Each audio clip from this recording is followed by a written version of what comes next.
میرے عزیزوں ایک بات مجھے یاد آتی، ایک نوجوان کا کردار بڑا عجیب تھا۔ میلاد کا دن تھا 12 ربیع الاول، میں ٹرین سے اتر رہا تھا، ایک نوجوان مجھ سے کہنے لگا حضرت میں چاہتا ہوں کہ آج حضور کی بارگاہ میں کوئی اچھا تحفہ پیش کروں۔ صاحب جھنڈے، کمکمے، مٹھائیاں سب لگا کر کے تو تحفے پیش کرتے، اس نے کہا میں کچھ ایسا کرنا چاہتا ہوں حضور پاک صلی اللہ تعالی علیہ وسلم کو خوش ہوں۔ میں اتر رہا، اچانک ذہن میں بات آئی، کہا اللہ کے نبی کے اخلاق یہ تھے کہ وہ بوڑھوں کی مدد کرتے، ان کا بوجھ اٹھاتے۔ مکہ میں حضور مشہور تھے اس بات پر۔ ہم اتر رہے ہیں، دیکھو ٹرین سے کوئی بوڑھا اتر رہا، اس کا سامان اٹھا کر پہنچا دو، سنت ہے یہ بھی۔ اور آج 12 ربیع الاول ہے، تم حضور کی بارگاہ میں خراج عقیدت پیش۔ یہ بات کہا اور میں گزر گیا۔ ایک بوڑھی عورت 2 بڑے بڑے شاپر لے کر آ رہی، اس کے پاس گئے اور کہا کہ اماں جی مجھے دو، میں اٹھا دوں۔ وہ پہلے تو گھبرائی، کہا کہ تو کیوں اٹھائے گا، تو کولی ہے کیا ہے، میرا سامان کیوں نہیں دوں گی، نہیں دے رہی تھی، اور کیوں دے اجنبی کو۔ اس نے اصرار کیا اماں جی دے دو دے دو، اٹھا لوں گا۔ کہا اتنا کیوں کہہ رہا ہے بیٹا، تو سامان لے کے بھاگنا ہے، کیا کرنا ہے۔ اس نے صاف صاف سمجھا اماں جی بات یہ ہے آج 12 ربیع الاول کی تاریخ ہے، ہمارے پروفیٹ محمد صلی اللہ علیہ وسلم کا جنم دن ہے، اور ان کی عادت تھی کہ وہ بوڑھے لوگوں کا بوجھ اپنے ہاتھ اٹھاتے تھے۔ میں چاہتا ہوں کہ ان کا عمل دہراؤں، ان کے اخلاق پر عمل کروں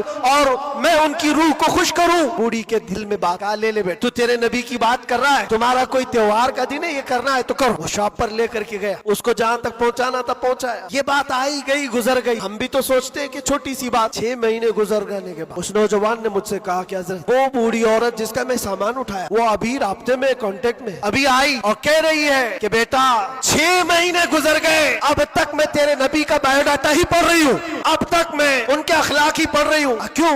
تیرے اس عمل نے مجھے اتنا متاثر کہ اس زمانے کا کوئی جوان، ارے میرے بیٹے میرے پوتے نہیں آئے مجھے لینے، کسی اور کا بیٹا میرا سامان اٹھا رہا ہے، اس کے اندر اتنا اثر کہاں سے آیا؟ اور جب تو نے بتایا یہ تیرے نبی کے عمل ہے، میں نے سوچا کہ اس نبی کو کیوں نہ پڑھوں۔ پڑھتے پڑھتے میں اس مقام پر پہنچ گئی، بتاؤ تیرا نبی کہاں ہے، میں بھی جاؤں غلامی میں شامل ہو جاؤں۔